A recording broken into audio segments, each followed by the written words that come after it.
Hello friends, C program ಸರಣಿಯ 3ನೇ ಪ್ರೋಗ್ರಾಮ್ಗೆ ನಿಮಗೆ ಸ್ವಾಗತ. ಇಂದಿನ ಈ ಪ್ರೋಗ್ರಾಮ್ನಲ್ಲಿ ನಾವು ಸಿಂಪಲ್ ಇಂಟ್ರೆಸ್ಟ್ ನ ಕ್ಯಾಲ್ಕುಲೇಟ್ ಮಾಡಬೇಕಂತ ಹೊರಟಿದ್ದೇವೆ.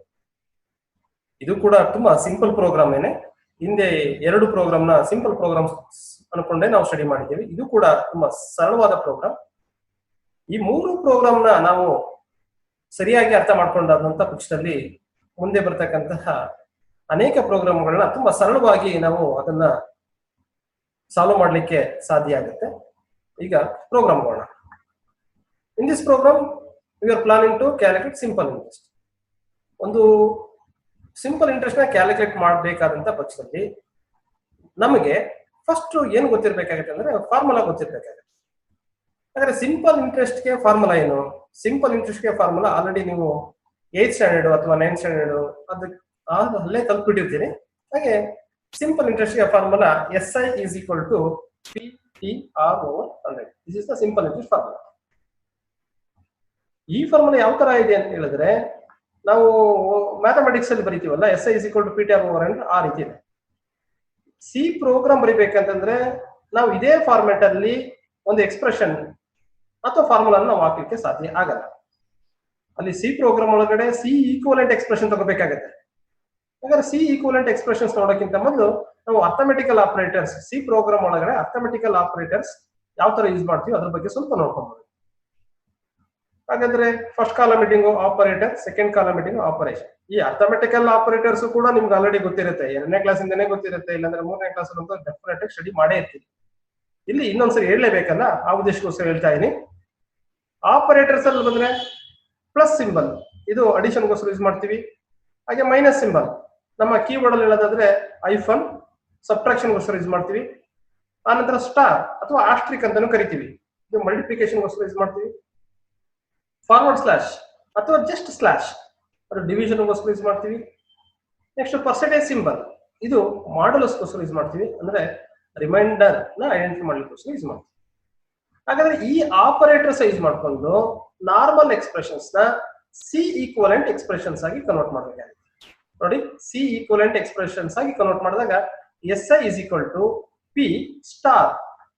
ಮ್ಯಾಥಮೆಟಿಕ್ಸ್ ಅಲ್ಲಿ ಇಲ್ಲಿ P ಮತ್ತೆ T ನಡುವೆ ಏನು ಇರಲಿಲ್ಲ ಅಂತ ಹೇಳಿದ್ರು ಕೂಡ ನಾವಲ್ಲಿ ಮಲ್ಟಿಪ್ಲಿಕೇಶನ್ ಸಿಂಬಲ್ ಇದೆ ಅಂತ ಅಂಡರ್ಸ್ಟುಡ್. ಅದರಲ್ಲಿ ಸಿ ಈಕ್ವಲೆಂಟ್ ಎಕ್ಸ್ಪ್ರೆಷನ್ಸ್ ಅಲ್ಲಿ ನೀವು ಮಲ್ಟಿಪ್ಲಿಕೇಶನ್ಗೆ ಆಸ್ಟ್ರಿಕ್ ಸಿಂಬಲ್ ಹಾಕ್ಬೇಕು ಅಂತ ಹೇಳಿದ್ವಲ್ಲ, ಅಥವಾ ಸ್ಟಾರ್ ಅಂತ ಕರಿತೀವಲ್ಲ, ಸ್ಟಾರ್ ಹಾಕ್ಲೇಬೇಕು. ಹಾಗಾದ್ರೆ P star T star R slash 100, slash ಅಂದ್ರೆ ಡಿವಿಷನ್ 100. ಹಾಗಾದ್ರೆ ಯಾವುದೇ ನಮ್ಮ ಸಿ ಪ್ರೋಗ್ರಾಮ್ ಲ್ಯಾಂಗ್ವೇಜ್ ಅಲ್ಲಿ ಯಾವುದೇ ಎಕ್ಸ್ಪ್ರೆಷನ್ ಬಂದಾಗ ಅದು ಸಿಂಗಲ್ ಲೈನ್ ಆಫ್ ಸ್ಟೇಟ್ಮೆಂಟ್ ಆಗಿರ್ಬೇಕು. SI is equal to PTR/100 ಹಾಕಿದ್ಮೇಲೆ ನಮ್ಮ ಸ್ಟೂಡೆಂಟ್ಸ್ ಗೆ ಕ್ವಶನ್ ರೈಸ್ ಆಗೋದು ಏನಂತ ಹೇಳಿದ್ರೆ, ಇಲ್ಲಿ ಬ್ರಾಕೆಟ್ ಹಾಕ್ಬೇಕಾ ಅಂತ ಕ್ವಶನ್ಸ್ ರೈಸ್ ಆಗುತ್ತೆ. ಹೌದು, ಬಾಡಮಸ್ ರೂಲ್ ಪ್ರಕಾರ ಇಲ್ಲಿ ಬ್ರಾಕೆಟ್ ಬರಬೇಕಾಗಿತ್ತೋ ಇಲ್ವ ಅಂತ ಸ್ವಲ್ಪ ಯೋಚನೆ ಮಾಡಿ ಹೇಳೋದಾದ್ರೆ, ಇಲ್ಲಿ ಆಸ್ಟ್ರಿಕ್ ಬದಲು ಅಂದ್ರೆ ಮಲ್ಟಿಪ್ಲಿಕೇಶನ್ ಬದಲಾಗಿ ಅಡಿಷನ್ ಅಥವಾ ಸಬ್ಟ್ರಾಕ್ಷನ್ ಬಂದಿದ್ದಂತ ಪಕ್ಷದಲ್ಲಿ ಡೆಫಿನೆಟ್ ಆಗಿ ಇಲ್ಲಿ ಬ್ರಾಕೆಟ್ ಹಾಕ್ಲೇಬೇಕಾಗಿತ್ತು. ಆದ್ರೆ ಇಲ್ಲಿ ಸ್ಟಾರ್ ಬಂದಿರೋದ್ರಿಂದ, ಅಂದ್ರೆ ಮಲ್ಟಿಪ್ಲಿಕೇಶನ್ ಬಂದಿರೋದ್ರಿಂದ ಇಲ್ಲಿ ಬ್ರಾಕೆಟ್ ಹಾಕೋ ಅವಶ್ಯಕತೆ ಇರಲ್ಲ. ಯಾಕೆ ಅಂತ ಹೇಳಿದ್ರೆ, ಸ್ಟಾರ್ ಅಂದ್ರೆ ಮಲ್ಟಿಪ್ಲಿಕೇಶನ್ ಆಗಿರ್ಬೋದು ಅಥವಾ ಡಿವಿಷನ್ ಆಗಿರ್ಬೋದು, ಬಾಡಮಸ್ ರೂಲ್ ಪ್ರಕಾರ ಹ್ಯಾವಿಂಗ್ ಸೇಮ್ ಪ್ರಿಯಾರಿಟಿ ಅಥವಾ ಹಿರಾರ್ಕಿ ಅಂತಾನು ಕರಿತೀವಿ. ಸೇಮ್ ಪ್ರಿಯಾರಿಟಿ ಇರ್ತಕ್ಕಂತಹ ಆಪರೇಟರ್ಸ್ ಒಂದೇ ಎಕ್ಸ್ಪ್ರೆಷನ್ಸ್ ಅಲ್ಲಿ ಬಂದಾಗ ಈ ಸಂದರ್ಭದಲ್ಲಿ ಲೆಫ್ಟ್ ಟು ರೈಟ್ ಎಕ್ಸಿಕ್ಯೂಟ್ ಆಗುತ್ತೆ. ಲೆಫ್ಟ್ ಟು ರೈಟ್ ಅಂತಂದ್ರೆ ಫಸ್ಟ್ ಮಲ್ಟಿಪ್ಲಿಕೇಶನ್ ಆಗುತ್ತೆ, ಮತ್ತೆ ಮಲ್ಟಿಪ್ಲಿಕೇಶನ್ ಆಗುತ್ತೆ, ಆಮೇಲೆ ಡಿವಿಷನ್ ಆಗುತ್ತೆ. ಇಲ್ಲೇನು ಸಮಸ್ಯೆ ಏನ್ ಆಗಲ್ಲ. ಹಾಗಾದ್ರೆ ಮುಂದೆ ಏನಾದ್ರೂ ಪ್ಲಸ್ ಅಥವಾ ಮೈನಸ್ ಬಂದಿದ್ದಂತ ಪಕ್ಷದಲ್ಲಿ ಹಾಕ್ಬೇಕಾಗಿತ್ತು, ಅದು ಮುಂದಿನ ಪ್ರೋಗ್ರಾಮ್ ಅಲ್ಲಿ ನೋಡೋಣ. ಹಾಗಾದ್ರೆ ಇದು ಸಿ ಈಕ್ವಲೆಂಟ್ ಎಕ್ಸ್ಪ್ರೆಷನ್ ಆಯ್ತು. ಈ ಸಿ ಈಕ್ವಲೆಂಟ್ ಎಕ್ಸ್ಪ್ರೆಷನ್ಸ್ ಒಳಗಡೆ ನಾನು SI ಅಂದ್ರೆ ಸಿಂಪಲ್ ಇಂಟ್ರೆಸ್ಟ್ ನ ಕ್ಯಾಲ್ಕುಲೇಟ್ ಮಾಡಬೇಕಾಗಿರೋದ್ರಿಂದ ನಾನು ಕೀಬೋರ್ಡ್ ಮುಖಾಂತರ ಯಾವ ವ್ಯಾಲ್ಯೂ ಇನ್ಪುಟ್ ಮಾಡಬೇಕು, ಅದು ಫಸ್ಟ್ ಸ್ಟೆಪ್ ಅಲ್ಲಿ ರೈಟ್ ಹ್ಯಾಂಡ್ ಸೈಡ್ ಅಲ್ಲಿ ಇರ್ತಕ್ಕಂತಹ P, T ಮತ್ತೆ R ವ್ಯಾಲ್ಯೂಸ್ ನಾನು ಎಂಟ್ರಿ ಮಾಡಬೇಕು. P, T ಮತ್ತೆ R ವ್ಯಾಲ್ಯೂಸ್ ನ ನಾನು ಕೀಬೋರ್ಡ್ ಮುಖಾಂತರ ಅಥವಾ ಬೇರೆ ಯಾವುದೇ ಸೋರ್ಸ್ ಮುಖಾಂತರ ಇನ್ಪುಟ್ ಮಾಡಿದ್ರೆ ನೆಕ್ಸ್ಟ್ ಈ ಫಾರ್ಮುಲಾ ಯೂಸ್ ಮಾಡಿಕೊಂಡು ನಾನು SI ವ್ಯಾಲ್ಯೂನ ಕ್ಯಾಲ್ಕುಲೇಟ್ ಮಾಡಲಿಕ್ಕೆ ಸಾಧ್ಯ. SI ನ ಕ್ಯಾಲ್ಕುಲೇಟ್ ಮಾಡಲಿಕ್ಕೆ ಸಾಧ್ಯ ಆಗುತ್ತೆ, ಅದು ಸೆಕೆಂಡ್ ಸ್ಟೆಪ್ ಆಗುತ್ತೆ. ಹಾಗಾದ್ರೆ ಈ ಫಾರ್ಮುಲಾ ಯೂಸ್ ಮಾಡ್ಕೊಂಡು SI ವ್ಯಾಲ್ಯೂನ ಕ್ಯಾಲ್ಕುಲೇಟ್ ಮಾಡಿದ ನಂತರ ಆ ರಿಸಲ್ಟೆಂಟ್ ವ್ಯಾಲ್ಯೂ ಏನ್ ಬಂದಿದೆಯಲ್ಲ ಅದನ್ನು ನಾನು ಡಿಸ್ಪ್ಲೇ ಮಾಡಬೇಕು. ಹಾಗಾದ್ರೆ ಅದನ್ನ ನಾವು ಔಟ್ಪುಟ್ ಅಂತ ಕರಿತೀವಿ. ಹಾಗಾದ್ರೆ ಈ ಎಸ್ ಐ ವ್ಯಾಲ್ಯೂ ಇದೆಯಲ್ಲ, ಎಸ್ ಐ ವ್ಯಾಲ್ಯೂನ ನಾನು ಡಿಸ್ಪ್ಲೇ ಮಾಡ್ತೇನೆ. ರೈಟ್ ನಾವು I got 3 steps. First step ಬಂದ್ರೆ ಪಿ ಟಿ ಮತ್ತೆ ಆರ್ ವ್ಯಾಲ್ಯೂಸ್ ನ ಇನ್ಪುಟ್ ಮಾಡಬೇಕು. ಸೆಕೆಂಡ್ ಸ್ಟೆಪ್ ಅಂದ್ರೆ ಎಸ್ ಐ ವ್ಯಾಲ್ಯೂನ ಈ ಫಾರ್ಮುಲಾ ಯೂಸ್ ಮಾಡಿಕೊಂಡು ಕ್ಯಾಲ್ಕುಲೇಟ್ ಮಾಡಬೇಕಾಗತ್ತೆ. ಕ್ಯಾಲ್ಕುಲೇಟ್ ಮಾಡಿ ಬಂದಂತ ರಿಸಲ್ಟ್ ಎಸ್ ಐ ಇದೆಯಲ್ಲ, ಅದು ಥರ್ಡ್ ಸ್ಟೆಪ್. ಥರ್ಡ್ ಸ್ಟೆಪ್ ಅಲ್ಲಿ ಆ ವ್ಯಾಲ್ಯೂನ ನಾನು ಮಾನಿಟರ್ ಮೇಲೆ ಡಿಸ್ಪ್ಲೇ ಮಾಡಬೇಕಾಗುತ್ತೆ. ಹಾಗಾದ್ರೆ ಈ 3 ಸ್ಟೆಪ್ಸ್ ಇದೆಯಲ್ಲ, ಇದನ್ನ ಸ್ಟೆಪ್ ಬೈ ಸ್ಟೆಪ್ ಎಕ್ಸ್ಪ್ಲೇನ್ ಮಾಡ್ತಾ ಹೋದಲ್ಲ. ಎನಿಹೌ ಮ್ಯಾನ್ಯುಯಲಿ ಯಾವ ತರ ನಾನು ಈ ಪ್ರಾಬ್ಲಮ್ ನ ಸಾಲ್ವ್ ಮಾಡುದು ಅಂತ ಹೇಳ್ತಾ ಹೋದೆ. ಇದನ್ನ ನಾವು ಏನಂತ ಕರಿತೀವಿ ಅಂದ್ರೆ ಪ್ರಾಬ್ಲಮ್ ಸಾಲ್ವಿಂಗ್ ಕೇಪಬಿಲಿಟಿ ಅಂತ ಕರಿತೀವಿ. ಯಾರೇ ಒಬ್ರು ಸಾಫ್ಟ್ವೇರ್ ಇಂಜಿನಿಯರ್ ಆಗ್ಬೇಕಾದಂತ ಪಕ್ಷದಲ್ಲಿ ಒಂದು ಪ್ರಾಬ್ಲಮ್ ನ ಮ್ಯಾನ್ಯುಯಲಿ ಯಾವ ತರ ಸಾಲ್ವ್ ಮಾಡಬೇಕು ಅಂತ ಗೊತ್ತಿರ್ಬೇಕಾಗತ್ತೆ. ಯಾವ್ದೋ ಒಂದು ಪ್ರಾಬ್ಲಮ್ ನ ಮ್ಯಾನ್ಯುಯಲಿನೇ ಸಾಲ್ವ್ ಮಾಡ್ಲಿಕ್ಕೆ ಬರ್ಲಿಲ್ಲ ಅಂತ ಹೇಳಿದ್ರೆ ಅವನು ಪ್ರೋಗ್ರಾಮ್ ಬರ್ಲಿಕ್ಕೆ ಸಾಧ್ಯ ಆಗಲ್ಲ. ಪ್ರೋಗ್ರಾಮ್ ಬರೀಲಿಕ್ಕೆ ಸಾಧ್ಯ ಆಗಲ್ಲ ಅಂತ ಹೇಳಿದ್ರೆ ಅವ್ರು ಸಾಫ್ಟ್ವೇರ್ ಇಂಜಿನಿಯರ್ ಆಗ್ಲಿಕ್ಕೆ ಸಾಧ್ಯ ಆಗಲ್ಲ. ಹಂಗಂತ ಹೇಳ್ಬಿಟ್ಟು ಕಲಿಯಕ್ಕೆ ಸಾಧ್ಯನೇ ಆಗ್ತಾನೆ ಅಂತ ನಾನು ಹೇಳ್ತಾ ಇಲ್ಲ. ನಾನು ಹೇಳ್ತಾ ಇರೋದು ಒಂದು ಪ್ರೋಗ್ರಾಮ್ ಬರೀಬೇಕಂತಂದ್ರೆ ಅಲ್ಲಿ ಬರ್ತಕ್ಕಂತಹ ಪ್ರಾಬ್ಲಮ್ಸ್ ನ ಮ್ಯಾನ್ಯುಯಲಿ ಯಾವ ತರ ಸಾಲ್ವ್ ಮಾಡ್ಬೇಕಂತ ಆ ಸಾಫ್ಟ್ವೇರ್ ಇಂಜಿನಿಯರ್ಗೆ ಅಥವಾ ಸಾಫ್ಟ್ವೇರ್ ಕಲಿಬೇಕಂತ ಹೊರಟಿರತಕ್ಕಂಥ ಸ್ಟೂಡೆಂಟ್ಗೆ ಗೊತ್ತಿರಬೇಕು ಅಂತ ಅಷ್ಟೇ ಹೇಳಿದ್ದಾರೆ. ಈಗ ಇದೇ ಸ್ಟೆಪ್ಸ್ ನಾನು ಪ್ರೋಗ್ರಾಮಿಂಗ್ ಲ್ಯಾಂಗ್ವೇಜ್ ಬರೋಣ. S I equal to PTR over 100. ಇಲ್ಲಿ ಇನ್ನೊಂದು ಪಾಯಿಂಟ್ ಅಬ್ಸರ್ವ್ ಮಾಡಬೇಕಾಗಿತ್ತು. ಇಲ್ಲಿ ಮ್ಯಾಥಮೆಟಿಕ್ಸ್ ಎಕ್ಸ್ಪ್ರೆಷನ್ ನಲ್ಲಿ ಎಸ್ ಐ ನ ಕ್ಯಾಪಿಟಲ್ ಲೆಟರ್ ಕೊಟ್ಟಿದ್ದೀನಿ. ಇಲ್ಲಿ ತಗೋಬೇಕಾದ್ರೆ ಲೋಯರ್ ಕೇಸ್ ಅಲ್ಲಿ ತಗೊಂಡಿದ್ದೀನಿ. ಲೋಯರ್ ಕೇಸ್ ಅಂದ್ರೆ ಸ್ಮಾಲ್ ಲೆಟರ್ಸ್ ಲೋಯರ್ ಕೇಸ್ ಅಂತ ಕರೀತೀವಿ. ನಾವು ಎಸ್ ಐ ಪಿ ಟಿ ಮತ್ತೆ ಆರ್ ಈ 3 ವೇರಿಯೇಬಲ್ಸ್ ನ ನಾನು ಲೋಯರ್ ಕೇಸ್ ಅಲ್ಲಿ ಹಾಕೊಂಡಿದ್ದೀನಿ ಅಂದ್ರೆ ಅದು ವೇರಿಯೇಬಲ್ಸ್ ಆಗಿದ್ದಾಗ ಲೋಯರ್ ಕೇಸ್ ಅಲ್ಲಿ ತಗೋತೀವಿ. ಕಾನ್ಸೆಪ್ಟ್ ಬಂದಾಗ ಕ್ಯಾಪಿಟಲ್ ಲೆಟರ್ ತಗೋತೀವಿ. ಕ್ಯಾಪಿಟಲ್ ಲೆಟರ್ ತಗೋಬೇಕು ಅಥವಾ ಲೋಯರ್ ಕೇಸ್ ಅಲ್ಲೇ ತಗೋಬೇಕು ಅಂತ ರೂಲ್ಸ್ ಅಂಡ್ ರೆಗ್ಯುಲೇಷನ್ಸ್ ಇಲ್ಲ. ನೋಡಿದ ತಕ್ಷಣ ಗೊತ್ತಾಗ್ಲಿ ಅನ್ನೋ ಉದ್ದೇಶಕ್ಕೋಸ್ಕರ, ಅಂದ್ರೆ ಆ ಲೋಯರ್ ಕೇಸ್ ಅಲ್ಲಿ ಇದೆ ಅಂದ ತಕ್ಷಣ ವೇರಿಯೇಬಲ್ಸ್ ಅಂತ ಗೊತ್ತಾಗ್ಲಿ ಅನ್ನೋ ಉದ್ದೇಶಕ್ಕೋಸ್ಕರ ನಾವು ಲೋಯರ್ ಕೇಸ್ ಅಲ್ಲಿ ತಗೊಂಡಿರ್ತೀವಿ. ಹಾಗಾದ್ರೆ ಅದು ಲೋಯರ್ ಕೇಸ್ ಅಲ್ಲಿ ತಗೊಂಡಿದ್ದೀವಿ, ಅದು ವೇರಿಯೇಬಲ್ಸ್ ಆಗಿರೋದ್ರಿಂದ. ನೆಕ್ಸ್ಟ್ ಈಗ ಪ್ರೋಗ್ರಾಮಿಂಗ್ ಲ್ಯಾಂಗ್ವೇಜ್ ಪ್ರೋಗ್ರಾಮ್ ಬರೀತಾ ಹೋಗೋಣ step by step. First step ಏನು? ಆಶ್ ಇನ್ಕ್ಲೂಡ್ stdio.h. ಇದನ್ನ ಯಾಕೆ ಇನ್ಕ್ಲೂಡ್ ಮಾಡಿದೀನಿ ಅಂತ ಹಿಂದಿನ ಪ್ರೋಗ್ರಾಮ್ ಅಲ್ಲಿ ನಾನು ಆಲ್ರೆಡಿ ಎಕ್ಸ್ಪ್ಲೇನ್ ಮಾಡಿದ್ದೀನಿ. ಹಾಗೆ ಎರಡನೇದು conio.h. ಇದು ಹೆಡರ್ ಫೈಲ್ ಆಕ್ಸೆಸ್ ಬೇಕು ಅಂತ ಆಲ್ರೆಡಿ ಎಕ್ಸ್ಪ್ಲೇನ್ ಮಾಡಾಗ ಹೋಗ್ಬಿಟ್ಟಿದೆ. ನೀವು stdio.h ಯಾಕೆ ಯೂಸ್ ಮಾಡ್ತಾ ಇದೀನಿ ಅಂತಂದ್ರೆ print statement scan statement use ಮಾಡ್ಬೇಕಂತ ಈ ಪ್ರೋಗ್ರಾಮ್ ಹೊರಟಿದ್ದೀನಿ. ಅದಕ್ಕೋಸ್ಕರ conio.h ಯಾಕೆ ಯೂಸ್ ಮಾಡಿದೀನಿ ಅಂತ ಹೇಳಿದ್ರೆ ನಾನು ಈ ಪ್ರೋಗ್ರಾಮ್ ಒಳಗಡೆ CLR SCR ಮತ್ತು getch ಫಂಕ್ಷನ್ ಯೂಸ್ ಮಾಡ್ಬೇಕಂತ ಐಡಿಯಾ ಇದೆ. ಅದಕ್ಕೋಸ್ಕರ ನಾನು ಈ ಹೆಡರ್ ಫೈಲ್ ಆಲ್ರೆಡಿ ಸೇರಿಸ್ಬಿಟ್ಟಿದ್ದೀನಿ. ನೆಕ್ಸ್ಟ್ ವಾಯ್ಡ್ ಮೇನ್ ಆದ ನಂತರ ಬ್ರಾಕೆಟ್ ಓಪನ್ ಮಾಡಿ. ನೆಕ್ಸ್ಟ್ ಈ 3 ಸ್ಟೇಟ್ಮೆಂಟ್ಸ್ ಅನೇಕ ಪ್ರೋಗ್ರಾಮ್ ಅಲ್ಲಿ ಕಾಮನ್ ಆಗಿ ಬಂದ್ಬಿಡುತ್ತೆ. ಅದಕ್ಕೋಸ್ಕರ ನಾನು ಅದನ್ನ ಸ್ವಲ್ಪ ವೇಗವಾಗಿ ನಿಮಗೆ ಎಕ್ಸ್ಪ್ಲೈನ್ ಮಾಡಿದ್ದೀನಿ. ನೆಕ್ಸ್ಟ್ ಈ ಪ್ರೋಗ್ರಾಮ್ ಒಳಗಡೆ ಎಷ್ಟು ವೇರಿಯೇಬಲ್ಸ್ ಯೂಸ್ ಮಾಡಿದ್ವಿ? ಪಿ ಟಿ ಮತ್ತೆ R variable, P T R ಮತ್ತೆ ಎಸ್ ಐ 4 ವೇರಿಯೇಬಲ್ಸ್ ತಗೊಂಡಿದ್ವಿ. ಆ 4 ವೇರಿಯೇಬಲ್ಸ್ ನ ಡಿಕ್ಲೇರ್ ಮಾಡ್ಕೋಬೇಕಲ್ಲ. ಡಿಕ್ಲೇರ್ ಮಾಡೋಕ್ಕಿಂತ ಮೊದಲು ನಾನು ಮೆಮೊರಿ ಲೊಕೇಶನ್ಸ್ ಹೋಗೋಣ. ಇದು ಮೆಮೊರಿ ಲೊಕೇಶನ್ಸ್. ಈ ಮೆಮೊರಿ ಲೊಕೇಶನ್ಸ್ ಒಳಗಡೆ ಈ ಪ್ರೋಗ್ರಾಮ್ಗೆ ನನಗೆ ಬೇಕಾಗಿರ್ತಕ್ಕಂಥದ್ದು 4 memory locations under the name of S I P T ಮತ್ತೆ ಆರ್. ಹಾಗಾದ್ರೆ ಎಸ್ ಐ ಪಿ ಟಿ ಮತ್ತೆ ಆರ್ ಈ ಮೆಮೊರಿ ಲೊಕೇಶನ್ಸ್ಗೆ ಲೇಬ್ಲಿಂಗ್ ಮಾಡ್ಕೊಂಡಿದ್ದೀನಿ. ಎಸ್ ಐ ಪಿ ಟಿ ಮತ್ತೆ ಆರ್ ಲೇಬ್ಲಿಂಗ್ ಮಾಡ್ಕೊಂಡ ನಂತರ ಈ ಮೆಮೊರಿ ಲೊಕೇಶನ್ಸ್ಗೆ ಯಾವ ಡೇಟಾ ಟೈಪ್ಸ್ ನ ಸ್ಟೋರ್ ಮಾಡ್ತೀರಿ ಅದನ್ನು ಕೂಡ ನೀವು ನಮ್ಮ ಕಂಪ್ಯೂಟರ್ಗೆ ಪ್ರಾಮಿಸ್ ಮಾಡ್ಬೇಕಲ್ಲ. ಈಗ ಮುಂದೆ ನೋಡೋಣ. ಡೇಟಾ ಟೈಪ್ಸ್ ಅಂದ ತಕ್ಷಣ ಅದು ಸ್ವಲ್ಪ ಗೊತ್ತಿರ್ಬೇಕಲ್ಲ ನಮ್ಗೆ. ಇದನ್ನು ಕೂಡ ಆಲ್ರೆಡಿ ಸ್ಟಡಿ ಮಾಡ್ಬಿಟ್ಟಿದೀವಿ. Integer, float, character. ನಾನೀಗ ಇದ್ರೊಳಗಡೆ ಫಸ್ಟ್ ಒಂದು ಪಿನೇ ಕನ್ಸಿಡರ್ ಮಾಡೋಣ. ಈ ಪಿ ಇದೆಯಲ್ಲ, ಪಿನ ನಾನು ಏನಂತ ಡಿಕ್ಲೇರ್ ಮಾಡ್ಬೇಕಂತ ಹೊಟ್ಟಿದ್ದೀನಿ ಅಂತಂದ್ರೆ ಇಂಟಿಜರ್ ಅಂತ ಡಿಕ್ಲೇರ್ ಮಾಡ್ಬೇಕಂತ ಹೊಟ್ಟಿದ್ದೀನಿ. ಪಿನ ಇಂಟಿಜರ್ ಅಂತ ಯಾಕೆ ಡಿಕ್ಲೇರ್ ಮಾಡ್ಬೇಕಾಗಿದೆ, ಫ್ಲೋಟ್ ಅಂತ ಯಾಕೆ ಡಿಕ್ಲೇರ್ ಮಾಡಬಾರ್ದು? ಪಿ ಅಂತಂದ್ರೆ ಪ್ರಿನ್ಸಿಪಲ್, ಅಂದ್ರೆ ಕ್ಯಾಪಿಟಲ್ ಅಮೌಂಟ್ ಅಂತಾನೆ ಕರೆಯೋಣ. ನಾವು ಬ್ಯಾಂಕ್ ಇಂದ ಲೋನ್ ತಗೋಬೇಕಾದ್ರೆ ಅದನ್ನ ನಾವು ಪ್ರಿನ್ಸಿಪಲ್ ಅಮೌಂಟ್ ಅಂತ ಕರಿತೀವಿ. ಆ ಪ್ರಿನ್ಸಿಪಲ್ ಯಾವಾಗ್ಲೂ ಏನಾಗಿರುತ್ತೆ ಅಂತಂದ್ರೆ ಇಂಟಿಜರ್ ಆಗಿರುತ್ತೆ. ಅದಕ್ಕೊಂದು ಎಕ್ಸಾಂಪಲ್ ಕೊಟ್ಟು ಹೇಳೋದಾದ್ರೆ, ನಾವು ಬ್ಯಾಂಕ್ ಇಂದ ಲೋನ್ ತಗೋಬೇಕಾದ್ರೆ 50,000 ರೂಪಾಯಿ, 1 ಲಕ್ಷ, 2 ಲಕ್ಷ, 5 ಲಕ್ಷ ಈ ರೀತಿ ತಗೋತಾವೆ. ಯಾರು ಕೂಡ ನನ್ನ ನಾಲೆಜ್ ಪ್ರಕಾರ 50 ಲಕ್ಷ 50 ಪೈಸಾ ಯಾರು ತಗೊಳ್ಳಿಕ್ ಹೋಗಲ್ಲ. ಅಂದ್ರೆ ಅಲ್ಲಿ ಫ್ರಾಕ್ಷನ್ ಬರಲ್ಲ ಅಂತ ಆಯ್ತು. ಹಾಗಾದ್ರೆ ಪಿ ನ ನಾನು ಇಂಟಿಜರ್ ಅಂತ ಡಿಕ್ಲೇರ್ ಮಾಡ್ತೇನೆ. ನೆಕ್ಸ್ಟ್ ಟಿ ಮತ್ತೆ ಆರ್ ಮತ್ತೆ ಎಸ್ ಐ ಬಗ್ಗೆ ಯೋಚನೆ ಮಾಡೋದಾದ್ರೆ ಫಸ್ಟ್ ಟಿ ಬಗ್ಗೆ ಬರೋಣ. ಈ ಟೈಮ್ ಇದೆಯಲ್ಲ, ಟೈಮ್ ನಾನು ಫ್ಲೋಟಲ್ ಯಾಕೆ ತಗೊಂಡಿದ್ದೀನಿ ಅಂತ ಹೇಳಿದ್ರೆ ಒಂದ್ಸರಿ ಬ್ಯಾಂಕಿಂದ ನಾವು ಲೋನ್ ತಗೊಂಡ್ಮೇಲೆ ಆ ಲೋನ್ ನ ರೀಫಂಡ್ ಮಾಡ್ಲಿಕ್ಕೆ ಕೆಲವರು 5 ವರ್ಷ ತಗೋಬಹುದು, ಕೆಲವರು 5.5 ವರ್ಷ ತಗೋಬಹುದು, ಕೆಲವರು 6.5 ವರ್ಷ ತಗೋಬಹುದು. ಫ್ರಾಕ್ಷನ್ ಎಲ್ಲ ಬರುತ್ತೆ ಅಂತ ಹೇಳ್ತಾ ಇದೀನಿ ನೋಡಿ. ಆ ಫ್ರಾಕ್ಷನ್ ಬರುತ್ತೆ ಅಂದ್ಮೇಲೆ ಅದು ಫ್ಲೋಟ್ ಅಲ್ಲಿ ಇರ್ಬೇಕಾಗುತ್ತೆ. Next rate of interest. Rate of interest ಬ್ಯಾಂಕಿಂದ ಬ್ಯಾಂಕಿಗೆ ಡಿಫರ್ ಇರೋದಕ್ಕಿಂತ ಆ ಬ್ಯಾಂಕ್ ಅಲ್ಲೇ ಒಂದು ಚಾರ್ಟ್ ಹಾಕಿರ್ತಾರೆ, ಅಬ್ಸರ್ವ್ ಮಾಡಿ ನೋಡಿರ್ತೀರಾ ಅಂತ ಅನ್ಕೋತೀನಿ. ಅಲ್ಲೇನೆ ಫ್ರಾಕ್ಷನ್ಸ್ ಎಲ್ಲ ಇರುತ್ತೆ. ರೇಟ್ ಆಫ್ ಇಂಟ್ರೆಸ್ಟ್ ಕೂಡ ನಾನು ಫ್ಲೋಟ್ ಅಲ್ಲಿ ಅದೇ ಉದ್ದೇಶಕ್ಕೋಸ್ಕರ ತಗೊಂಡಿರೋದು, ಫ್ರಾಕ್ಷನ್ ಬರುತ್ತೆ ಅದಕ್ಕೋಸ್ಕರ. ನೆಕ್ಸ್ಟ್ SI ಬಗ್ಗೆ ಯೋಚನೆ ಮಾಡಿ. SI ನು ಕೂಡ ಫ್ಲೋಟ್ ಅಂತ ಡಿಕ್ಲೇರ್ ಮಾಡಿದೀನಿ. SI ನ ಫ್ಲೋಟ್ ಅಂತ ಯಾಕೆ ಡಿಕ್ಲೇರ್ ಮಾಡಿದೀನಿ ಅಂತ ಹೇಳಿದ್ರೆ, SI value is depends on this expression. ಈ ಎಕ್ಸ್ಪ್ರೆಷನ್ ಅಲ್ಲಿ ಆಲ್ರೆಡಿ ಟಿ ಮತ್ತೆ ಆರ್ ನ ನಾನು ಆಲ್ರೆಡಿ ಫ್ಲೋಟ್ ತಗೊಂಡೋಗ್ಬಿಟ್ಟಿದೆ. ಹಾಗಾದ್ರೆ ಟಿ ಮತ್ತೆ ಆರ್ ನಾನು ಆಲ್ರೆಡಿ ಫ್ಲೋಟ್ ತಗೊಂಡಿರೋದ್ರಿಂದ SI ವ್ಯಾಲ್ಯೂ ಟಿ ಮತ್ತೆ ಆರ್ ಅಲ್ಲಿ ಡಿಪೆಂಡ್ ಆಗಿದೆ, ಆರ್ ನಲ್ಲಿ ಡಿಪೆಂಡ್ ಆಗಿದೆ. ಅದಕ್ಕೋಸ್ಕರ ಒಂದು ಕಾರಣಕ್ಕೋಸ್ಕರ ನಾನು SI ನ ಫ್ಲೋಟ್ ತಗೊಂಡಿದ್ದೆ. ಎರಡನೇ ಕಾರಣ ಇನ್ನೊಂದು ಏನಂತಂದ್ರೆ, in this expression there is a division is there. ಇಲ್ಲಿ ಡಿವಿಷನ್ ಇರೋದ್ರಿಂದನೂ ಕೂಡ ಫ್ರಾಕ್ಷನ್ ಬರುತ್ತೆ. ಹಾಗಾದ್ರೆ ಅದಕ್ಕೋಸ್ಕರನೂ ಕೂಡ ನಾನು SI ನಾನು ಫ್ಲೋಟ್ ಅಂತ ಡಿಕ್ಲೇರ್ ಮಾಡಿ. ಓಕೆ, ಎನಿಹೌ ಸಿ ಪ್ರೋಗ್ರಾಮ್ ಒಳಗಡೆ ಬರೋದಾದ್ರೆ ಇಷ್ಟೆಲ್ಲ ಕೆಲಸ ಆಗ್ಬೇಕಂದ್ರೆ ಏನ್ ಮಾಡ್ಬೇಕು? ಡಿಕ್ಲರೇಷನ್ ಸ್ಟೇಟ್ಮೆಂಟ್ ಯೂಸ್ ಮಾಡ್ಬೇಕು ಅಷ್ಟೇ. ಅರೆ ಡಿಕ್ಲರೇಷನ್ ಸ್ಟೇಟ್ಮೆಂಟ್ ಬರ್ತೇನೆ. ಫಸ್ಟ್ ಇಲ್ಲಿ ನಾನೇನ್ ತಗೊಂಡಿದ್ದೀನಿ? ಫ್ಲೋಟ್ ತಗೊಂಡಿದ್ದೀನಿ. ಫಸ್ಟ್ ಫ್ಲೋಟ್ ತಗೋಬೇಕು ಅಥವಾ ಫಸ್ಟ್ ಇಂಟಿಜರ್ ತಗೋಬೇಕು ಅಂತ ಅದಕ್ಕೂ ಕೂಡ ಯಾವ್ದಾದ್ರು ರೂಲ್ಸ್ ಅಂಡ್ ರೆಗ್ಯುಲೇಷನ್ಸ್ ಯಾವ್ದು ಇಲ್ಲ. ನಾನೀಗ ಇಲ್ಲಿ ಮೇಲಿಂದ ಬರೋದಾದ್ರೆ ಫಸ್ಟ್ ವೇರಿಯೇಬಲ್ SI ಇರೋದ್ರಿಂದ ನಾನು SI ನಾನು ಫ್ಲೋಟ್ ಅಂತ ಡಿಕ್ಲೇರ್ ಮಾಡಿದ್ದೀನಿ. ಅದೇ ಸಂದರ್ಭದಲ್ಲಿ ಉಳಿದಂತ ರಿಮೈನಿಂಗ್ 2 ವೇರಿಯೇಬಲ್ಸ್ ಇದೆಯಲ್ಲ ಟಿ ಮತ್ತೆ ಆರ್, ಅದು ಕೂಡ ಅದೇ ಲೈನ್ ಅಲ್ಲಿ ಡಿಕ್ಲೇರ್ ಮಾಡೋದು ಅನುಕೂಲ ಆಗುತ್ತೆ ಅನ್ನೋ ಉದ್ದೇಶಕ್ಕೋಸ್ಕರ ನಾನು SI ಟಿ ಮತ್ತೆ ಆರ್ ನ ಒಂದೇ ಲೈನ್ ಅಲ್ಲಿ ನಾನು ಡಿಕ್ಲೇರ್ ಮಾಡ್ಬಿಟ್ಟಿದ್ದೀನಿ. ನೆಕ್ಸ್ಟ್ ಉಳಿದಿದ್ದು ಪಿ ಅಲ್ವಾ, ಹಾಗೆ ಪಿ ನ ಇಂಟಿಜರ್ ಅದು ನೆಕ್ಸ್ಟ್ ಲೈನ್ ಅಲ್ಲಿ ಅನಿವಾರ್ಯ, ಯಾಕಂದ್ರೆ ಡೇಟಾ ಟೈಪ್ ಚೇಂಜ್ ಆಗಿದ್ರಿಂದ ಅನಿವಾರ್ಯವಾಗಿ ನಾನು ನೆಕ್ಸ್ಟ್ ಲೈನ್ ಅಲ್ಲಿ ಡಿಕ್ಲೇರ್ ಮಾಡಬೇಕಾಯ್ತು. ಪ್ರತಿಯೊಂದು ಸ್ಟೇಟ್ಮೆಂಟ್ಸ್ ಕೂಡ ಇಲ್ಲಿ ಸೆಮಿಕೋಲನ್ ಇಂದ ಎಂಡ್ ಆಗಿರಬೇಕು, ಟರ್ಮಿನೇಟ್ ಅಂತ ಕರೀತೀವಿ. ಟೋಟಲ್ ಆಗಿ ಇದೆರಡು ಸ್ಟೇಟ್ಮೆಂಟ್ಸ್ ಗೆ ಸೇರಿಸಿ ನಾವು ಡಿಕ್ಲರೇಷನ್ ಸ್ಟೇಟ್ಮೆಂಟ್ ಅಂತ ಕರೀತೀವಿ.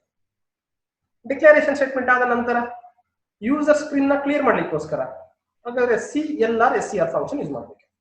ಈ CLR SCR ಫಂಕ್ಷನ್ ಯೂಸ್ ಮಾಡ್ತೀನಿ ಅಂತ ಗೊತ್ತಿತ್ತು, ಅದಕ್ಕೋಸ್ಕರ ನಾನು ಆನ್ ಐವೋ ಡಾಟ್ ಚೆಟರ್ ಫೈಲ್ ನ ಸೇರಿಸಿ. ನೆಕ್ಸ್ಟ್ ಈ ಪ್ರೋಗ್ರಾಮ್ಗೆ ಸಿಂಪಲ್ ಇಂಟ್ರೆಸ್ಟ್ ನ ಕ್ಯಾಲ್ಕುಲೇಟ್ ಮಾಡ್ಬೇಕಂತಂದ್ರೆ ಪ್ರಿನ್ಸಿಪಲ್, ಟೈಮ್ ಮತ್ತೆ ರೇಟ್ ಆಫ್ ಇಂಟ್ರೆಸ್ಟ್ ನ ನಾನು ಎಂಟ್ರಿ ಮಾಡ್ಬೇಕಾಗತ್ತೆ. ಇದನ್ನ ಎಂಟ್ರಿ ಮಾಡ್ಬೇಕಂತಂದ್ರೆ ಯೂಸರ್ ರಿಕ್ವೆಸ್ಟ್ ಮಾಡ್ಕೊಳ್ಳೋಣ. ಪ್ರಿನ್ಸಿಪಲ್, ಟೈಮ್ ಮತ್ತೆ ರೇಟ್ ಆಫ್ ಇಂಟ್ರೆಸ್ಟ್ ನ ಎಂಟ್ರಿ ಮಾಡ್ಬೇಕು ಅಂತ ರಿಕ್ವೆಸ್ಟ್ ಮಾಡ್ಕೋಬೇಕು ಅನ್ನೋದಾದ್ರೆ ಏನೇ ಮಾನಿಟರ್ ಮೇಲೆ ರಿಕ್ವೆಸ್ಟ್ ಮಾಡ್ಕೋಬೇಕಂದ್ರೆ ಪ್ರಿಂಟ್ ಆಫ್ ಸ್ಟೇಟ್ಮೆಂಟ್ ಹೋಗ್ಬೇಕು.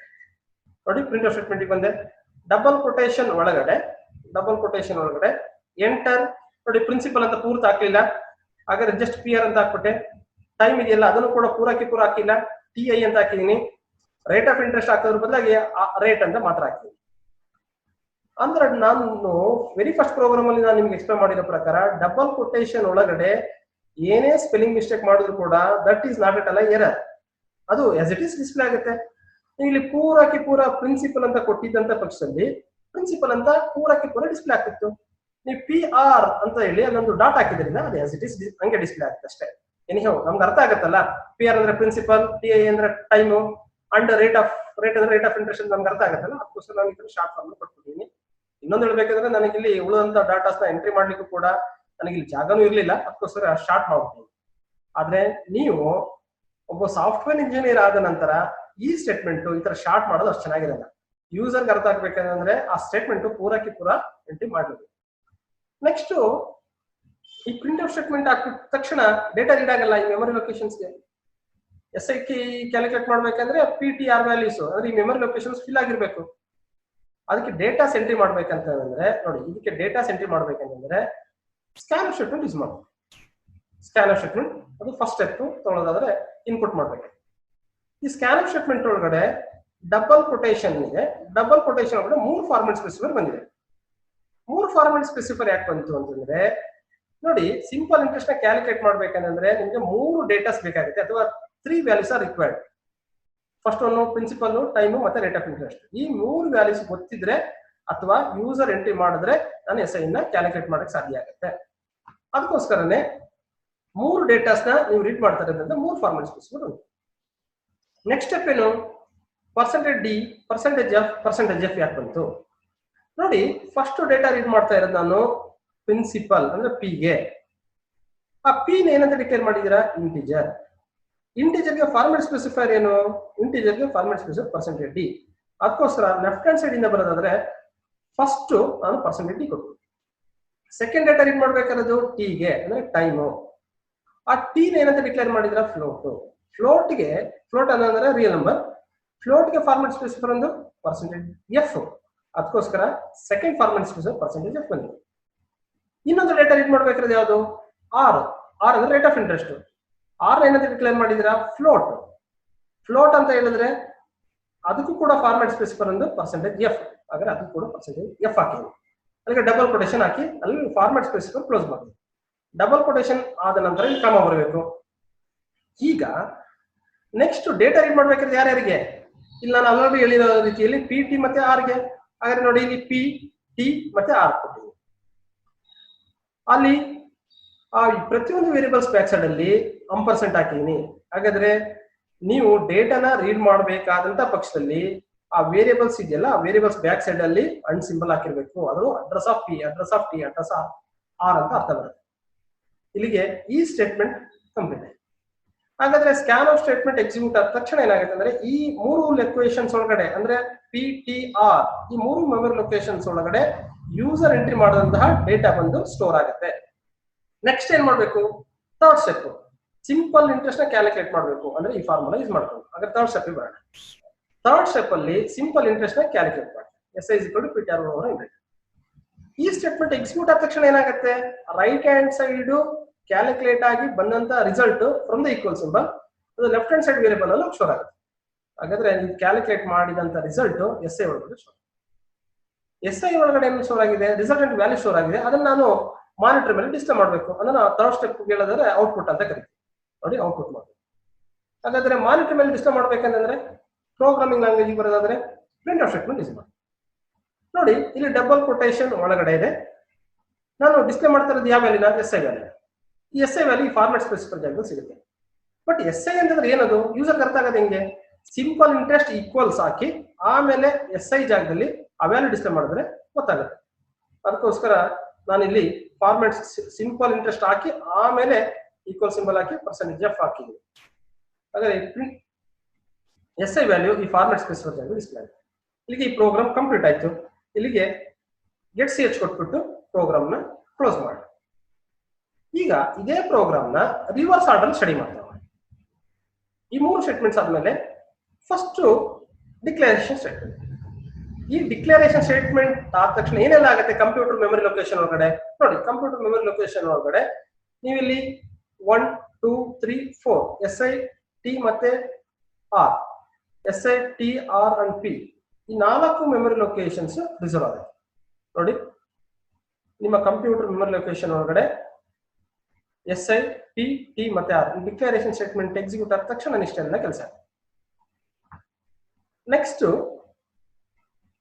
ನೀವು ತಕ್ಷಣ ಏನಾದರೂ ಯೂಸರ್ ಸ್ಕ್ರೀನ್ ಹೋದಂತ ಪಕ್ಷದಲ್ಲಿ ಮಾನಿಟರ್ ಮೇಲೆ ಈ ರೀತಿ ಡಿಸ್ಪ್ಲೇ ಆಗ್ತದೆ. ಇದೇನಿದು ಈ ರೀತಿ ಡಿಸ್ಪ್ಲೇ ಆಗ್ತಾ ಇದೆಯಲ್ಲ, ಇದು ಹಳೇ ಪ್ರೋಗ್ರಾಮ್ದು ರಿಸಲ್ಟ್. ನಿಮ್ಮ ಕಂಪ್ಯೂಟರ್ ಏನಾದ್ರೂ ಈ ಪ್ರೋಗ್ರಾಮ್ ರನ್ ಮಾಡೋಕ್ಕಿಂತ ಮೊದಲು ಬೇರೆ ಯಾವ್ದಾದ್ರು ಒಂದು ಪ್ರೋಗ್ರಾಮ್ ನ ರನ್ ಮಾಡಿದಂತ ಪಕ್ಷದಲ್ಲಿ ಆ ರಿಸಲ್ಟ್ ಮಾನಿಟರ್ ಮೇಲೆ ಕುಳಿತಿರುತ್ತೆ. ಅಂದ್ರೆ ಈ ಸ್ಟೇಟ್ಮೆಂಟ್ ಎಕ್ಸಿಕ್ಯೂಟ್ ಆದ ತಕ್ಷಣ ನೀವೇನಾದ್ರೂ ಯೂಸರ್ ಸ್ಕ್ರೀನ್ ಹೋದ್ರೆ ಹಳೆ ರಿಸಲ್ಟ್ ಕೊಡ್ತೀವಿ. ಹಾಗಾದ್ರೆ ಈ ಯೂಸರ್ ಸ್ಕ್ರೀನ್ ಅಂತ ಕರಿತೀವಲ್ಲ, ಈ ಯೂಸರ್ ಸ್ಕ್ರೀನ್ ನ ಕ್ಲಿಯರ್ ಮಾಡ್ಬೇಕಾದ್ರೆ ಏನ್ ಮಾಡ್ಬೇಕು, CLR/SR ಅಂತ ಫಂಕ್ಷನ್. ಆ CLR ಫಂಕ್ಷನ್ ಏನಾದ್ರೂ ಕೊಟ್ಟಿದ್ದಂತ ಪಕ್ಷದಲ್ಲಿ ಈ ಸ್ಟೇಟ್ಮೆಂಟ್ ಎಕ್ಸಿಕ್ಯೂಟ್ ಆದ ತಕ್ಷಣನೇ ಈ ಯೂಸರ್ ಸ್ಕ್ರೀನ್ ಏನಾಗುತ್ತೆ ಅಂದ್ರೆ ಕ್ಲಿಯರ್ ಆಗುತ್ತೆ. ನೋಡಿ ಕ್ಲಿಯರ್. ನೆಕ್ಸ್ಟ್ ಇಲ್ಲಿ ಈ ಯೂಸರ್ ಸ್ಕ್ರೀನ್ ಮೇಲೆ ಏನ್ ಬರಬೇಕು, ಯೂಸರ್ಗೆ ನಾನು ರಿಕ್ವೆಸ್ಟ್ ಕಳಿಸ್ಬೇಕಂತ ಇದೆ. ಯೂಸರ್ ಏನ್ ಎಂಟ್ರಿ ಮಾಡ್ಬೇಕಂದ್ರೆ ಪ್ರಿನ್ಸಿಪಲ್, ಟೈಮ್ ಮತ್ತೆ ರೇಟ್ ಆಫ್ ಇಂಟ್ರೆಸ್ಟ್ ಎಂಟ್ರಿ ಮಾಡ್ಬೇಕಲ್ಲ. ಬರ್ಬೇಕಂತ ಅಂದ್ರೆ ನಾನು ಈ ಪ್ರಿಂಟ್ ಆಫ್ ಸ್ಟೇಟ್ಮೆಂಟ್ ಒಳಗಡೆ ಡಬಲ್ ಕೊಟೇಶನ್ ಒಳಗಡೆ ಏನ್ ಹಾಕಿದೀನೋ ಅದು as it is ಡಿಸ್ಪ್ಲೇ. ಇಲ್ಲಿ ಕೇರ್ಫುಲ್ ಆಗಿ ಅಬ್ಸರ್ವ್ ಮಾಡಿ, ಕರ್ಸರ್ ನೆಕ್ಸ್ಟ್ ಲೈನ್ ಬಂದಿದೆ. ಕರ್ಸರ್ ನೆಕ್ಸ್ಟ್ ಲೈನ್ ಯಾಕೆ ಬರ್ಲಿಕ್ಕೆ ಸಾಧ್ಯ ಆಗಿತ್ತು ಅಂದ್ರೆ ಇಲ್ಲಿ ಬ್ಯಾಕ್ ಸ್ಲಾಶ್ ಅನ್ನು ಕೊಟ್ಟಿದ್ರಲ್ಲ, ಅದಕ್ಕೋಸ್ಕರ ಕರ್ಸರ್ ನೆಕ್ಸ್ಟ್ ಲೈನ್ ಬಂತು. ಈಗ ನೆಕ್ಸ್ಟ್ ಸ್ಕ್ಯಾನ್ ಆಫ್ ಸ್ಟೇಟ್ಮೆಂಟ್, ಅದನ್ನ ಇನ್ಪುಟ್ ಅಂತ ಕರಿತೀವಿ. ಹಾಗಾದ್ರೆ ಸ್ಕ್ಯಾನ್ ಆಫ್ ಸ್ಟೇಟ್ಮೆಂಟ್ ಇರೋದ್ರಿಂದಾನೇ ಕರ್ಸರ್ ವೇಟ್ ಮಾಡ್ತಾ ಇದೆ ಯೂಸರ್ ಸ್ಕ್ರೀನ್ ಮೇಲೆ. ಈಗ ಯೂಸರು ಅವನಿಗೆ ಮನಸ್ಸಿಗೆ ತೋರಿಸಿದಂತ ವ್ಯಾಲ್ಯೂ ಎಂಟ್ರಿ ಮಾಡ್ತಾನೆ ಅಂತ ಅನ್ಕೊಳ್ಳೋಣ. ನೋಡಿ ಈ ವ್ಯಾಲ್ಯೂಸ್ ಎಂಟ್ರಿ ಮಾಡಿದ್ದಾನೆ. ಈ ಎಂಟ್ರಿ ಮಾಡಂತ ವ್ಯಾಲ್ಯೂಸ್ ಎಲ್ಲೋಗಿ ಸ್ಟೋರ್ ಆಗುತ್ತೆ ಅಂತಂದ್ರೆ PTR ಅಲ್ಲಿ ರೆಸ್ಪೆಕ್ಟಿವ್ ಆಗಿ 1000, 2 ಮತ್ತೆ 3 ಸ್ಟೋರ್ ಆಗುತ್ತೆ. ಅಂದ್ರೆ ಈ ಮೆಮೊರಿ ಲೊಕೇಶನ್ಸ್ ಒಳಗಡೆ ಸ್ಟೋರ್ ಆಗುತ್ತೆ. ಸ್ಟೋರ್ ಆದ ನಂತರ ನೆಕ್ಸ್ಟ್ ಸ್ಟೆಪ್ ಬರೋಣ. ಸಿಂಪಲ್ ಇಂಟ್ರೆಸ್ಟ್ ಕ್ಯಾಲ್ಕುಲೇಟ್ ಮಾಡ್ತಾನೆ. ಸಿಂಪಲ್ ಇಂಟ್ರೆಸ್ಟ್ ಕ್ಯಾಲ್ಕುಲೇಟ್ ಮಾಡಿ ರಿಸಲ್ಟೆಂಟ್ ವ್ಯಾಲ್ಯೂ ಬಂದು SI ಮೆಮರಿ ಲೊಕೇಶನ್ ಒಳಗಡೆ ಸ್ಟೋರ್. ಈಗ ಇದನ್ನ ನಾನು ಮಾನಿಟರ್ ಡಿಸ್ಪ್ಲೇ ಮಾಡ್ಬೇಕಲ್ವಾ, ಇದನ್ನ ಮಾನಿಟರ್ ಡಿಸ್ಪ್ಲೇ ಮಾಡ್ಬೇಕಂದ್ರೆ ಪ್ರಿಂಟ್ ಆಫ್ ಸ್ಟೇಟ್ಮೆಂಟ್ ಯೂಸ್ ಮಾಡಿ. ಪ್ರಿಂಟ್ ಆಫ್ ಸ್ಟೇಟ್ಮೆಂಟ್ ಯೂಸ್ ಮಾಡಿ ನಾನು ಮಾನಿಟರ್ ಮೇಲೆ ಅಂದ್ರೆ ಯೂಸರ್ ಸ್ಕ್ರೀನ್ ಮೇಲೆ ಡಿಸ್ಪ್ಲೇ ಮಾಡೋ ಪ್ರಯತ್ನ ಮಾಡಿದ್ದೀನಿ. ನೋಡೋಣ ಈ ಸ್ಟೇಟ್ಮೆಂಟ್ ಎಕ್ಸಿಕ್ಯೂಟ್ ಆದ ತಕ್ಷಣ ಏನಾಗುತ್ತೆ ನೋಡಿ, ಮಾನಿಟರ್ ಮೇಲೆ simple interest is equal to ಅದು ರಿಸಲ್ಟೆಂಟ್ ವ್ಯಾಲ್ಯೂ ಏನಿದೆ ಡಿಸ್ಪ್ಲೇ ಆಗುತ್ತೆ. ಇಲ್ಲಿಗೆ ಈ ಪ್ರೋಗ್ರಾಮು ಕಂಪ್ಲೀಟ್ ಆಗುತ್ತೆ. ನೆಕ್ಸ್ಟ್ ಇದೇ ಪ್ರೋಗ್ರಾಮ್ನ ನಾವು ಈ ಸಿ ಕಂಪೈಲರ್ ಅಲ್ಲಿ ಯಾವ ತರ ಎಕ್ಸಿಕ್ಯೂಟ್ ಆಗುತ್ತೆ ಅಂತ ನೋಡೋಣ. ಈಗ ಈ ಪ್ರೋಗ್ರಾಮ್ನ ರನ್ ಮಾಡ್ಬಿಟ್ಟು ನೋಡೋಣ. ರನ್ ಮಾಡೋಕ್ಕಿಂತ ಮೊದಲು ಫಸ್ಟ್ ಕಂಪೈಲ್ ಮಾಡಬೇಕು. ಈವನ್ ನೀವು ನೇರವಾಗಿ ರನ್ ಹೋದ್ರೂ ಕೂಡ ಫಸ್ಟ್ ಕಂಪೈಲ್ ಆಗಿ ಆಮೇಲೆ ರನ್ ಆಗುತ್ತೆ, ಸಮಸ್ಯೆ ಏನಿಲ್ಲ. ಏನಿಹೋ ಫಾರ್ಮಾಲಿಟೀಸ್ ಪ್ರಕಾರ ಕಂಪೈಲ್ ಮೆನು ಹೋಗ್ತಾ ಇದೆ. ಈ ಕಂಪೈಲ್ ಮೆನು ಒಳಗಡೆ ಬಂದ್ರೆ ಫಸ್ಟ್ ಸಬ್ ಮೆನುನೇ ಕಂಪೈಲ್ ಮೆನು. ಒಂದು ಪ್ರೋಗ್ರಾಮ್ ನ ಕಂಪೈಲ್ ಮಾಡ್ಬೇಕಂತ ಹೇಳಿದ್ರೆ ನೀವು ನೇರವಾಗಿ Alt F9 ಕೀನ ಶಾರ್ಟ್ ಕಟ್ ಕೀ ಆಗಾದ್ರೂ ಯೂಸ್ ಮಾಡ್ಲಿಕ್ಕೆ ಸಾಧ್ಯ ಆಗುತ್ತೆ. ಮುಂದಿನ ದಿನಗಳಲ್ಲಿ ಅಂದ್ರೆ ಮುಂದಿನ ಪ್ರೋಗ್ರಾಮ್ ನಲ್ಲಿ ನಾವು ನೇರವಾಗಿ ಶಾರ್ಟ್ ಕಟ್ ಕೀನೇ ಯೂಸ್ ಮಾಡ್ತಾ ಹೋಗೋಣ. ಈಗ ನಾನು ಈ ಪ್ರೋಗ್ರಾಮ್ ನ ಕಂಪೈಲ್ ಮಾಡೋ ಉದ್ದೇಶಕ್ಕೋಸ್ಕರ ಕಂಪೈಲ್ ಮೆನು ಮೇಲೆ ಕ್ಲಿಕ್ ಮಾಡ್ತಾ ಇದ್ದೀನಿ. ಕ್ಲಿಕ್ ಮಾಡಿದ ನಂತರ ಈಗ ಕಂಪೈಲ್ ಆಗ್ತಾ ಇದೆ. ಕಂಪೈಲ್ ಎಲ್ಲ ಆದ ನಂತರ ಏನಾದರೂ ಎರರ್ಸ್ ಇದ್ದಂತ ಪಕ್ಷದಲ್ಲಿ ಅಥವಾ ವಾರ್ನಿಂಗ್ಸ್ ಇದ್ದಂತ ಪಕ್ಷದಲ್ಲಿ ಡಿಸ್ಪ್ಲೇ ಆಗ್ತಾ ಇದೆ. ಈಗ there is no warnings ಅಂದ್ರೆ 0 ವಾರ್ನಿಂಗ್ಸ್ ಡಿಸ್ಪ್ಲೇ ಆಗ್ತಾ ಇದೆ. ಹಾಗೆ ಎರರ್ಸ್ ಬಗ್ಗೆ ಬರೋದಾದ್ರೆ once again there is no errors, ಯಾಕಂದ್ರೆ 0 ಎರರ್ಸ್ ಬರ್ತಾ ಇದೆ. ಹಾಗಾದ್ರೆ ಓವರ್ ಆಲ್ ಆಗಿ ಈ ಪ್ರೋಗ್ರಾಮು ಸಕ್ಸಸ್ಫುಲ್ ಆಗಿ ಕಂಪೈಲ್ ಆಗಿದೆ ನೋಡಿ, ಸಕ್ಸಸ್ ಆಗಿದೆ. ಹಾಗಾದ್ರೆ ಈಗ ನೆಕ್ಸ್ಟ್ ಏನ್ ಮಾಡ್ಬೋದು, ನಾನೀಗ ಎಸ್ಕೇಪ್ ಪ್ರೆಸ್ ಮಾಡಿದೆ. ಎಸ್ಕೇಪ್ ಪ್ರೆಸ್ ಮಾಡಿದಂತ ಪಕ್ಷದಲ್ಲಿ ಮತ್ತೆ ನಾನು ಆ ಬ್ಲೂ ಸ್ಕ್ರೀನ್ ಇದೆಯಲ್ಲ ಬ್ಯಾಕ್ ಸೈಡ್ ಅಲ್ಲಿ, ಹಾಗೆ ಒಂದು ಪ್ರೋಗ್ರಾಮು ಸಕ್ಸಸ್ಫುಲ್ ಆಗಿ ಕಂಪೈಲ್ ಆದ ನಂತರ ಈ ಪ್ರೋಗ್ರಾಮ್ ನ ನಾನು ರನ್ ಮಾಡ್ಲಿಕ್ಕೆ ಸಾಧ್ಯ ಆಗುತ್ತೆ. ಅದಕ್ಕೋಸ್ಕರ ರನ್ ಮೆನು ಬರ್ತಾ ಇದೆ. ಇದು ರನ್ ಮೆನು ಒಳಗಡೆ ವೆರಿ ಫಸ್ಟ್ ಸಬ್ ಮೆನು ಯಾವ್ದು ಅಂತಂದ್ರೆ ಒನ್ ಸೆಕೆಂಡ್ ರನ್ ಇಟ್ಸ್. ಯಾವ್ದಾದ್ರು ಒಂದು ಪ್ರೋಗ್ರಾಮ್ ನ ರನ್ ಮಾಡ್ಬೇಕಂತ ಹೇಳಿದ್ರೆ ಶಾರ್ಟ್ ಕಟ್ ಕೀನೂ ಕೂಡ ಯೂಸ್ ಮಾಡ್ಲಿಕ್ಕೆ ಸಾಧ್ಯ ಆಗುತ್ತೆ. ಅದಕ್ಕೆ short cut key right hand side ಅಲ್ಲಿ ನೀವು ನೋಡ್ತಾ ಇದ್ದೀರಿ, ಅದು ಕಂಟ್ರೋಲ್ F9. ಕಂಟ್ರೋಲ್ F9 ನ ಪ್ರೆಸ್ ಮಾಡಿದ್ರೆ ಫೈಲ್ ಮಾಡ್ಲಿಕ್ಕೆ ಸಾಧ್ಯ ಆಗುತ್ತೆ. ಈಗ ರನ್ ಸಬ್ ಮೆನು ಇದೆಯಲ್ಲ, ಈ ರನ್ ಸಬ್ ಮೆನು ಮೇಲೆ ಮೌಸ್ ನ ನಾನು ಕ್ಲಿಕ್ ಮಾಡ್ತಾ ಇದ್ದೀನಿ. ಕ್ಲಿಕ್ ಮಾಡಿ ಈಗ ಈ ಪ್ರೋಗ್ರಾಮು ಸಕ್ಸಸ್ಫುಲ್ ಆಗಿ ಕಂಪೈಲ್ ಆಗಿ ನನ್ನನ್ನ ಯೂಸರ್ ಸ್ಕ್ರೀನ್ಗೆ ತಗೊಂಡೋಗಿದೆ. ಈಗ ಈ program step by step execute ಆಗ್ತಾ ಇದೆ, ಅಂದ್ರೆ ಸ್ಟೆಪ್ ಬೈ ಸ್ಟೆಪ್ ರನ್ ಆಗ್ತಾ ಇದೆ. ಮಾನಿಟರ್ ಮೇಲೆ ಒಂದು ಲೈನ್ ಆಫ್ ಟೆಕ್ಸ್ಟ್ ನಾನು ನೋಡ್ಲಿಕ್ಕೆ ಸಾಧ್ಯ ಆಗ್ತಾ ಇದೆ. ಏನಂತ ಇದೆ, ಎಂಟರ್ TI.rate ಅಂತ ಇದೆ. ಅಂದ್ರೆ ನಾನು ಸಿ ಪ್ರೋಗ್ರಾಮ್ ನ ಕೋಡಿಂಗ್ ಮಾಡ್ಬೇಕಂತ ಹೇಳಿದ್ರೆ enter principal time and rate of interest ಅಂತ ಪೂರಾಕಿ ಪೂರ ಹಾಕಿದ್ದಂತ ಪಕ್ಷದಲ್ಲಿ ಅದು ಪೂರಾಕಿ ಪೂರ ಡಿಸ್ಪ್ಲೇ ಆಗ್ತಾ ಇತ್ತು. Enter principal time and rate of interest ಅಂತ. ಆದ್ರೆ ನಾನು ಎಂಟರ್ PR.TI.rate ಅಂತ ಹಾಕಿದ್ರಿಂದ ಅದು ಆಸ್ ಇಟ್ ಇಸ್ ಡಿಸ್ಪ್ಲೇ ಆಗಿದೆ. ಹಾಗಾದ್ರೆ ಪ್ರಿಂಟ್ ಆಫ್ ಸ್ಟೇಟ್ಮೆಂಟ್ ಅಲ್ಲಿ ನೀವು ಯಾವ ರೀತಿ ಹಾಕ್ತೀರಾ ಆ ರೀತಿ ಯೂಸರ್ ಸ್ಕ್ರೀನ್ ಮೇಲೆ ಡಿಸ್ಪ್ಲೇ ಆಗುತ್ತೆ. ಈಗ ನಾನೇನ್ ಮಾಡ್ಬೇಕೀಗ, ಈ ಇನ್ಸ್ಟ್ರಕ್ಷನ್ ಪ್ರಕಾರ ನಾನು ಫಸ್ಟ್ ಪ್ರಿನ್ಸಿಪಲ್ ಎಂಟ್ರಿ ಮಾಡಬೇಕು. ಅದಕ್ಕೋಸ್ಕರ ಪ್ರಿನ್ಸಿಪಲ್ ಅಂದ್ರೆ ನನ್ನ ಇಷ್ಟ ಒಂದು ಏನ್ ಬೇಕಾದ್ರೆ ಎಂಟ್ರಿ ಮಾಡ್ಬೋದಾಗಿತ್ತು, ನಾನು 1000 ಎಂಟ್ರಿ ಮಾಡಿದ್ದೀನಿ. ಹಾಗಾದ್ರೆ ಈಗ ಸ್ಪೇಸ್ ಕೊಟ್ಟ ನಂತರ TI ಅಂದ್ರೆ ಟೈಮ್ ಎಂಟ್ರಿ ಮಾಡಬೇಕು. ಟೈಮ್ ನ ನಾನು 2 ಎಂಟ್ರಿ ಮಾಡಿ ಸ್ಪೇಸ್ ಕೊಟ್ಟಿದ್ದೀನಿ. ಆ ನಂತರ ಲಾಸ್ಟ್ ಏನ್ ಎಂಟ್ರಿ ಮಾಡಬೇಕು, ರೇಟ್. ರೇಟ್ ನ ನಾನು 3 ಕೊಟ್ಟಿದ್ದೀನಿ. ರೇಟ್ ನ 3 ಕೊಟ್ಟಾದ ನಂತರ ಕರ್ಸರ್ ಬ್ಲಿಂಕ್ ಆಗ್ತಾ ಇದೆ. ಈಗ ಎಂಟ್ರಿ ಕೀ ಪ್ರೆಸ್ ಮಾಡ್ತೀನಿ. ಹಾಗಾದ್ರೆ ಈಗಲೇ ನಾನು ಕ್ಯಾಲ್ಕುಲೇಟ್ ಮಾಡ್ಕೊಂಡು ಮಾಡೋಣ ರಿಸಲ್ಟ್ ಏನ್ ಬರ್ಬೇಕಂತ. ರಿಸಲ್ಟ್ ಪ್ರಿನ್ಸಿಪಲ್ 1000 ಆಗಿದ್ದಾಗ, ಟೈಮು 2 ಆಗಿದ್ದಾಗ, ರೇಟ್ ಆಫ್ ಇಂಟ್ರೆಸ್ಟ್ 3 ಆಗಿದ್ದಾಗ ನಾನು ಸಿಂಪಲ್ ಇಂಟ್ರೆಸ್ಟ್ ಫಾರ್ಮುಲಾಕ್ಕೆ ಈ ವ್ಯಾಲ್ಯೂಸ್ ಸಬ್ಸ್ಟಿಟ್ಯೂಟ್ ಮಾಡಿದ್ರೆ 60 ಬರಬೇಕು. ಯಾಕೆಂದ್ರೆ ಫಸ್ಟ್ ನಾವು ಡಿಸೈಡ್ ಮಾಡಿರ್ಬೇಕು ಈ ರಿಸಲ್ಟ್ ಬರಬೇಕು ಅಂತ. ಆ ರಿಸಲ್ಟ್ ಬರಲಿಲ್ಲ ಅಂತ ಹೇಳಿದ್ರೆ ನಾವು ಕೋಡಿಂಗ್ ಮಾಡ್ಬೇಕಂತಂದ್ರೆ ಅಥವಾ ಸಿ ಪ್ರೋಗ್ರಾಮ್ ಬರೀಬೇಕಾದ್ರೆ ಏನೋ ಮಿಸ್ಟೇಕ್ ಮಾಡಿದೀವಿ ಅಂತ ಅರ್ಥ ಬರುತ್ತೆ. ಹಾಗಾದ್ರೆ ಈಗ ಎಂಟ್ರಿ ಕೀ ಪ್ರೆಸ್ ಮಾಡ್ತೇನೆ. ಎಂಟ್ರಿ ಕೀ ಪ್ರೆಸ್ ಮಾಡಿದಾಗ ನೋಡಿ simple interest equals 60 point monitor ಮೇಲೆ ಡಿಸ್ಪ್ಲೇ ಆಗಿದೆ. ನಾನೇನು ಎಕ್ಸ್ಪೆಕ್ಟ್ ಮಾಡಿದ್ದೆ, ನಾನು ಇನ್ಪುಟ್ ಕೊಡ್ಬೇಕಾದಾಗ 1000, 2 ಮತ್ತು 3 ಕೊಟ್ಟಿದ್ರಿಂದ 60 ಬರಬೇಕು ಅಂತ ಅನ್ಕೊಂಡಿದ್ದೆ. ಹಾಗಾದ್ರೆ 60 ಕರೆಕ್ಟ್ ಆಗಿ ಬಂದಿದೆ. ಹಾಗಾದ್ರೆ ಈ ಪ್ರೋಗ್ರಾಮು ಸ್ವಲ್ಪ ಸರಿ ಇರ್ಬೋದು ಅಂತ ಹೇಳ್ತಾ ಇದ್ದೀನಿ ನೋಡಿ. ನಾನು ಪೂರಕ್ಕೆ ಪೂರ ಸರಿ ಅಂತ ಹೇಳ್ತಾ ಇಲ್ಲ, ಸ್ವಲ್ಪ ಸರಿ ಇರ್ಬೋದು. ಈಗ ನಾನು ಕೀಬೋರ್ಡ್ ಅಲ್ಲಿ ಎಂಟರ್ ಕೀ ಪ್ರೆಸ್ ಮಾಡೋದ್ರ ಮುಖಾಂತರ IDE ಸ್ಕ್ರೀನ್ ಅಂದ್ರೆ ಆ ಬ್ಲೂ ಸ್ಕ್ರೀನ್ಗೆ ವಾಪಸ್ ಬಂದಿದ್ದೀನಿ. ಈ ಪ್ರೋಗ್ರಾಮ್ನ ನಾನು ಒಂದ್ಸರಿ ರನ್ ಮಾಡಿ ತೋರಿಸ್ತೀನಿ. ಯಾವುದೇ ಒಂದು ಪ್ರೋಗ್ರಾಮ್ ಒಂದ್ಸರಿ ರನ್ ಪೂರ ಸರಿ ಅಂತ ಹೇಳಲಿಕ್ಕೆ ಆಗಲ್ಲ. ಹಾಗಾದ್ರೆ ಈ ಪ್ರೋಗ್ರಾಮ್ ನ ನಂಬರ್ ಆಫ್ ಟೈಮ್ಸ್ ರನ್ ಮಾಡಬೇಕು, ಬೇರೆ ಪಾಸಿಬಿಲಿಟೀಸ್ ಆಫ್ ಇನ್ಪುಟ್ ಕೊಡಬೇಕು, ಎಲ್ಲಾ ಪಾಸಿಬಿಲಿಟೀಸ್ ಆಫ್ ಇನ್ಪುಟ್ ಕೂಡ ಕರೆಕ್ಟ್ ಆಗಿ ರಿಸಲ್ಟ್ ಬರಬೇಕು. ಹಾಗಾದ್ರೆ ಈ ಪ್ರೋಗ್ರಾಮ್ ನ ಮತ್ತೆ ಇನ್ನೊಂದ್ಸರಿ ರನ್ ಮಾಡ್ತಾ ಇದ್ದೀನಿ. ಮತ್ತೆ ರನ್ ಮೆನುಗೆ ಹೋಗಿದ್ದೀನಿ, ರನ್ ಮೇಲೆ ಮೌಸ್ ಕ್ಲಿಕ್ ಮಾಡಿದ್ದೀನಿ. ಈಗ ಮತ್ತೆ ನನಗೆ ಯೂಸರ್ ಸ್ಕ್ರೀನ್ ಬಂದಿದೆ. ಈಗ ನಾನು ಎಂಟ್ರಿ ಮಾಡಬೇಕು, enter as usually principal, time and rate of interest entry ಮಾಡಬೇಕು. ನನಗೆ ಕ್ಯಾಲ್ಕುಲೇಷನ್ಗೆ ಸ್ವಲ್ಪ ಈಸಿ ಆಗಲಿ ಅಂತ ಈಸಿ ವ್ಯಾಲ್ಯೂಸೇ ಕೊಡ್ತಾ ಇದೆ. ನಾನು ಎಂಟ್ರಿ ಮಾಡ್ತಕ್ಕಂಥ ವ್ಯಾಲ್ಯೂಸೇ ಕಷ್ಟವಾಗಿರೋದು ಕೊಟ್ಬಿಟ್ರೆ ನನಗೆ ಈಸಿ ಕ್ಯಾಲ್ಕುಲೇಟ್ ಮಾಡ್ಲಿಕ್ಕೆ ಸಾಧ್ಯ ಆಗಲ್ಲ. ನಿಮ್ಮ ಹತ್ರ ಅಂದ್ರೆ ಕ್ಯಾಲ್ಕುಲೇಟರ್ ಇದ್ರೆ ನಿಮ್ಗೆ ಇಷ್ಟ ಬಂದಿದ್ದು ವ್ಯಾಲ್ಯೂಸ್ ಕೊಡಿ. ನಾನೀಗ 2000 ಸ್ಪೇಸ್ ಕೊಟ್ಟಿದ್ದೀನಿ, ಆಮೇಲೆ 3 ಸ್ಪೇಸ್ ಕೊಟ್ಟಿದ್ದೀನಿ, ಈಗ 4 ಕೊಡ್ತೀನಿ. 2003 ಮತ್ತೆ 4 ಕೊಟ್ಟಾದ ನಂತರ ನೆಕ್ಸ್ಟ್ ಕೀಬೋರ್ಡ್ ಅಲ್ಲಿ ಎಂಟ್ರಿ ಕೀ ಪ್ರೆಸ್ ಮಾಡ್ತೀನಿ. ಎಂಟ್ರಿ ಕೀ ಪ್ರೆಸ್ ಮಾಡಿದ ನಂತರ ರಿಸಲ್ಟ್ ಏನ್ ಎಕ್ಸ್ಪೆಕ್ಟ್ ಮಾಡ್ತೀರಾ ಅಂತಂದ್ರೆ 240 ಬರಬೇಕು. ಓಕೆ ನೋಡಿ, ನಾನು ಎಂಟ್ರಿ ಕೀ ಪ್ರೆಸ್ ಮಾಡಿದ್ಮೇಲೆ ಸಿಂಪಲ್ ಇಂಟ್ರೆಸ್ಟ್ ಈಕ್ವಲ್ಸ್ 240 ಕರೆಕ್ಟ್ ಆಗಿ ಬಂದಿದೆ. ಹಾಗಾದ್ರೆ ರಿಸಲ್ಟ್ ನೋಡಿದಾದ ನಂತರ ನಾನು ಈಗ ಎಂಟ್ರಿ ಕೀ ಪ್ರೆಸ್ ಮಾಡಿದ್ದೀನಿ. ಎಂಟ್ರಿ ಕೀ ಪ್ರೆಸ್ ಮಾಡಿದ ನಂತರ ಮತ್ತೆ ಹಳೆ ರಿಸಲ್ಟ್ ನ ನಾನು ಮತ್ತೆ ನೋಡ್ಬೇಕು ಅಂತ ಅನ್ಕೊಂಡೆ. ಹಳೆ ರಿಸಲ್ಟ್ ನ ಮತ್ತೆ ನೋಡ್ಬೇಕು ಅಂತಂದ್ರೆ ಈ ಪ್ರೋಗ್ರಾಮ್ ನ ರನ್ ಮಾಡಕ್ಕಂತ ಹೋಗ್ತಿಲ್ಲ. ಇದೇ ಪ್ರೋಗ್ರಾಮ್ ನ ಮತ್ತೆ ರನ್ ಮಾಡಿದ್ರೆ ಹೊಸದಾಗಿ ನಾನು ಡೇಟಾ ಎಂಟ್ರಿ ಮಾಡ್ಬೇಕಾಗತ್ತೆ, ಅವಾಗ ಹೊಸ ರಿಸಲ್ಟ್ ಬರುತ್ತೆ. ನಾನು ಅದಲ್ಲ ಹೇಳ್ತಾ ಇರೋದು.